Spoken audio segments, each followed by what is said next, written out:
కాళభైరవాష్టకం పఠంతి ఏ మనోహరం జ్ఞానముక్తిసాధనం విచిత్రపుణ్యవర్ధనం శోకమోహదైన్యలోభకోపతాపనాశనం తే ప్రయాంతి కాళభైరవాంఘ్రిసన్నిధిం ధ్రువం. ఇది శ్రీ మచ్చంకరాచార్య విరచితం కాళభైరవాష్టకం సంపూర్ణం. కాళభైరవాష్టకంలోని ఆఖరి శ్లోకం ఇదనమాట. అండ్ ఈరోజు కార్తీక మాసంలో 10వ రోజు పూజ అయితే ఇలా సింపుల్గా చేసేసాను అనమాట.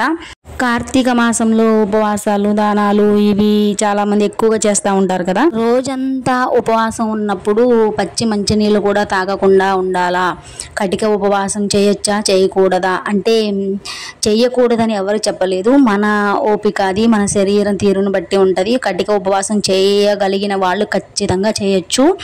చేయలేని వాళ్ళు పాలు పండ్లు లేదా మంచినీళ్ళైనా తాగొచ్చు అనమాట.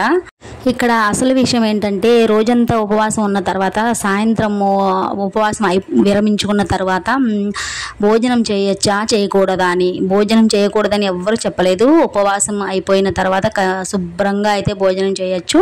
కాకపోతే ఎవరికి ఎలా వీలు ఉంటే అలా. కొంతమంది అయితే టిఫిన్తో సరిపెడతారు, కొంతమంది భోజనం చేసుకొని తినగలిగే వాళ్ళు చేసుకొని తింటారనమాట. ఎవరి శరీరానికి తగ్గట్టుగా వాళ్ళు ఆహారం అయితే తీసుకోవచ్చు. ఈ మాసం మొత్తం కూడా శివునికి సంబంధించిన స్తోత్రములు ఎక్కువగా చదువుకుంటే చాలా మంచిది. వీడియో నచ్చితే సబ్స్క్రైబ్ చేయండి. Thank you, bye.